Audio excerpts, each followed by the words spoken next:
Hello, third graders. Today's video is going to be a review, but I feel like it is one that we really need to spend a little more time on here and also in class on, and that is the central message of the story. Okay, the central message again is what the author is trying to teach you from the story.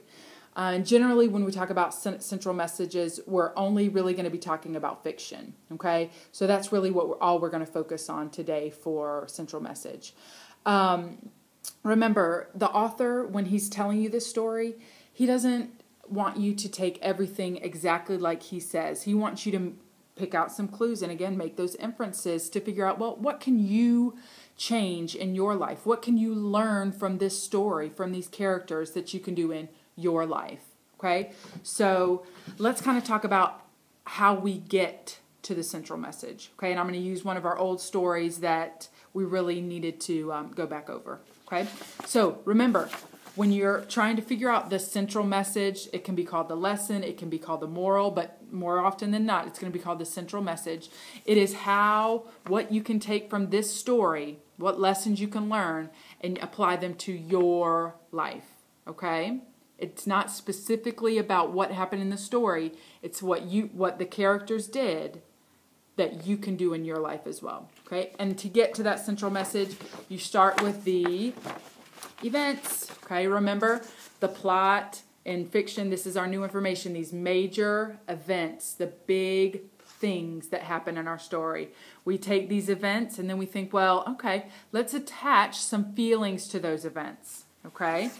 All right? So each event, think about, all right, well, what are the moods, the feelings, and the themes that are kind of going along with each of those big events? And remember, we're talking about the main events, not every single little detail that happens, just the main events that happen in our story, okay? So we take each event, we attach feelings and moods to those events based on what we learned about the character, okay? Now, once we've done that for our entire story, okay, remember, we kind of put it all together, look back over it, pick out those clues, see, kind of try to get the big picture. All right, well, what happened in our story to our characters that we can take and change in our life or do something different in our lives, okay? And that will give us the central message, the lesson, the moral, whatever you'd like to call it, okay? So right now, I want you to think back to a story that it was on your test, and we also talked about it a little bit in class, but I had one group in my block 1 who really did a good job of kind of taking this story from events, attached them to feelings, themes, and then really came up with some good central messages from the story. So I'm going to share that with you.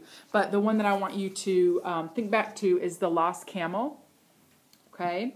And you can see my jots, my text type, my topic. I forgot to chunk, but I'm going to do better next time, okay? So, The Lost Camel, remember the story about the merchants who lost their camel.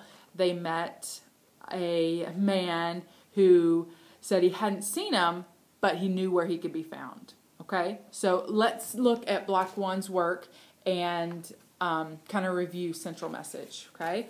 They started with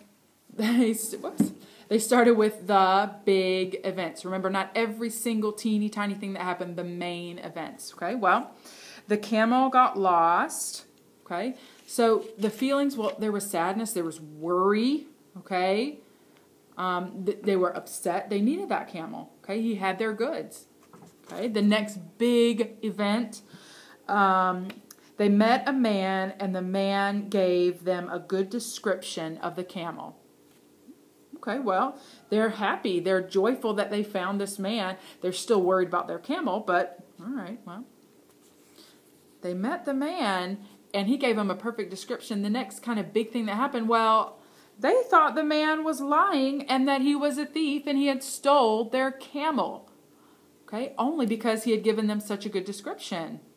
Well, this is distrust, anger, okay?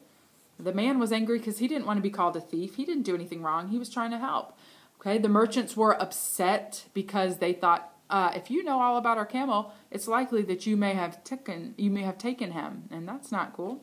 All right. Next big event. Okay, they went with the man, and the man showed them how where their camel was.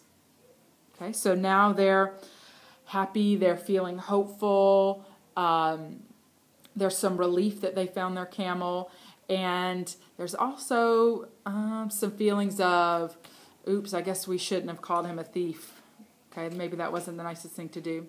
All right, and then our last main event was they gave the man his reward because he took them to the camel. Okay, so here we have happiness. There's forgiveness on the part of the old man. Okay, so now we have our events and we have our feelings and themes. Now let's think, what does the author want us to learn? Okay, remember, the central message can always be applied to your life. Now, I don't know about you, but I'm not planning on ever losing a camel because I'm not planning on buying a camel. The author did not write this story for us to teach us about how to take care of camels. He doesn't want us to know what to look for if we're ever missing our camels, okay? That's not what the central message is about. The central message is all about what can you take from this story that you can do in your life. Well, let's think. Well, first of all, Gary said, always keep your eyes on what you have, okay? If they had kept their eyes on their camel, they wouldn't have lost them, okay? So I think that's a good answer, okay? And also another one to think about is, the man was trying to help them find their camel, and they just automatically said, well, you must be a thief. You must have taken our camel, just because they gave him a good description. So we can kind of learn to treat others the way we want to be treated. Okay, he didn't want to be treated that way, so he was still nice enough to help them. And maybe another central message that we can learn from this story might be to trust other people. Don't always think that someone is going to be lying to you. Okay, don't always think that someone has done something wrong to you. Okay, trust them. Give them the benefit of the doubt in the beginning. Okay, so that's the central message. Okay, it's not always exactly what happens in the story, but it's what happens and what kind of feelings and moods go along with those events that you can take and now kind of change in your life. Okay, all right, that's central message. I don't ever want to see people talking about, be sure you keep your eyes on your camels. That is not what the central message is about. It is about your life, you and your life. What can you do in your life similar to what the characters have done in the story? Okay? All right, well, keep reading, and I will see you tomorrow. Bye, guys.